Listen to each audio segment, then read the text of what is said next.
broke up, it shocked the world in a way no band breakup ever had or ever will. For nearly a decade, they had been the voice of rock and roll. They were the subject of hysteria and adoration. It seemed wrong that these four boys from Liverpool, who had grown up alongside an entire generation, would never make music together again. Eventually, as with all things, people moved on. But then 6 years later, a strange, unknown band broke onto the scene. They had an album full of psychedelic sounds, ambitious arrangements, and beautiful melodies, the very things that the Beatles had gained acclaim for in the back half of their career. Rumors began to spread quickly, and soon people all over started to believe, wanted to believe, that the Beatles had gotten back together. Let's take a closer look.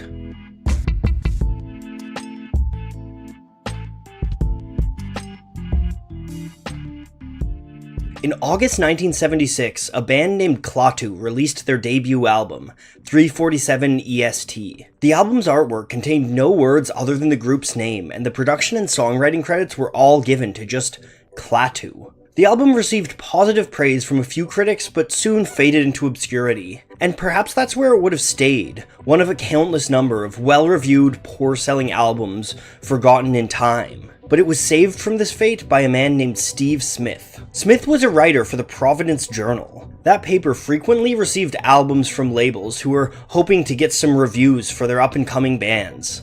Many of these records ended up in a record grab, a bin full of records free for anyone at the paper to grab and take home if they so desired. Something about Klaatu's album artwork caught Steve Smith's eye, and so he took it home to give it a spin. Upon listening, Smith noticed some familiar sounds on the album. He picked out drumming that sounded to him like Ringo Starr, guitars that reminded him of John Lennon and George Harrison, and even vocals reminiscent of Paul McCartney.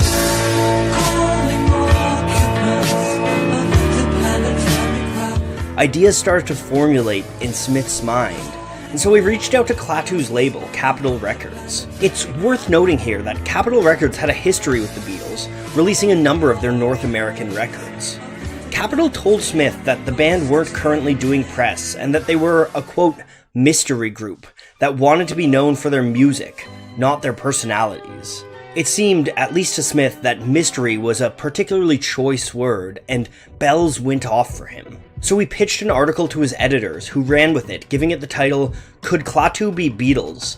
Mystery is a Magical Tour." In that piece, Smith discussed the album, noting that the third track, Dr. Marvello, sounded like Blue Jay Way, and adding that the whole album is about magic, mystery, and touring.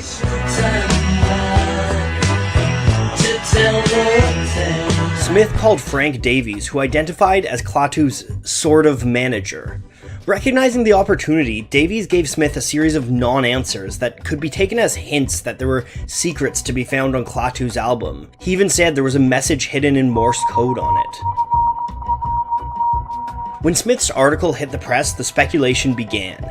Everyone wanted to find hints that the Beatles were back. And to find hints, you of course needed to listen to the album. On top of this, radio stations began to speculate and play Klaatu's songs alongside that speculation. All of it helped propel Klaatu from obscurity into charting success. 347 EST climbed its way up to number 32 on the Billboard Top 200. A pair of tracks, Calling Occupants of Interplanetary Craft and Sub-Rosa Subway, became rock radio staples for a short period. People all over took note of the album's similarity to the Beatles, but the clues weren't just in the music. Smith's original article did its due diligence, noting a number of other hints that the band could be the Beatles. The biggest of these came in the band's name. Klaatu was a reference to a character in the 1951 sci-fi classic, The Day the Earth Stood Still. 2 years before Klaatu came onto the scene, Ringo Starr had released a solo album called Goodnight Vienna. The artwork for that album was a reference to The Day the Earth Stood Still. Then, of course, there was the fact that the artwork of 347 EST featured a sun rising, a potential reference to the Beatles' Here Comes the Sun, or even Sun King, given the face on the sun. As with any conspiracy theory, the evidence gets more tenuous from here. In Smith's original article, he noted that the song Sir Bodworth Rugglesby 3 was spelt Rubblesby on the album's cover. He wrote that you could define Bodsworth Rubblesby as persons of importance born of quarrying.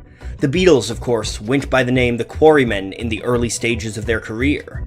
And then there's the fact that Sub-Rosa Subway kind of sounds like Red Rose Speedway, Paul McCartney's second studio album with Wings. Somewhere in all of this, people also got the idea that the phrase Klaatu meant been here before, another hint that the band could have been the Beatles reborn.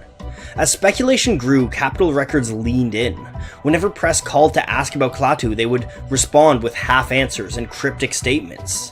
And as Klaatu Mania was taking over the world, word got out that Klaatu were recording their second album in London with the help of the London Symphony Orchestra. This rumor, of course, gave more fuel to the conspiracy theorists. But not everyone thought that this was the second coming of the Beatles.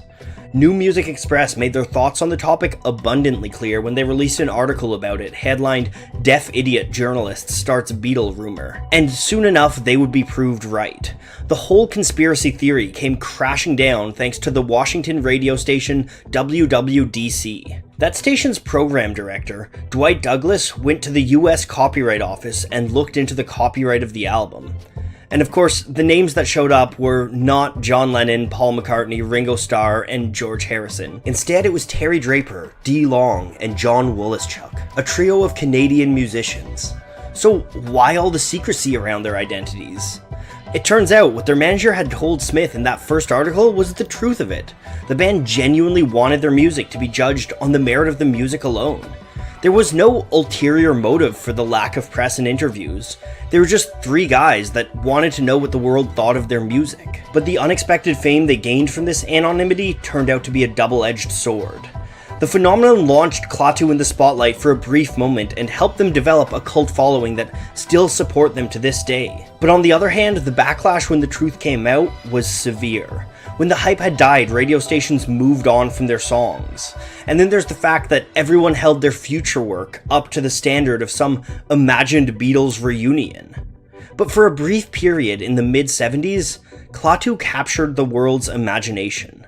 Their success stands as a testament to them as a band, but also to the intense love the world had for the Beatles, and the desire to close up the wound that formed when they disbanded.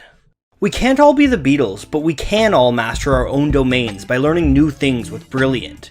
If you like my videos, I'm gonna guess you like learning, and Brilliant is a great way to master complex topics by solving fun, challenging problems. If you want to learn more about the science behind music, you should try out the Waves course. In that class, you can learn all about the different types of waves and how they behave.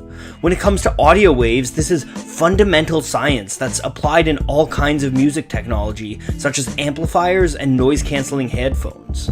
Brilliant can teach you all about this and more, with step-by-step courses and challenges that make complex topics seem easy.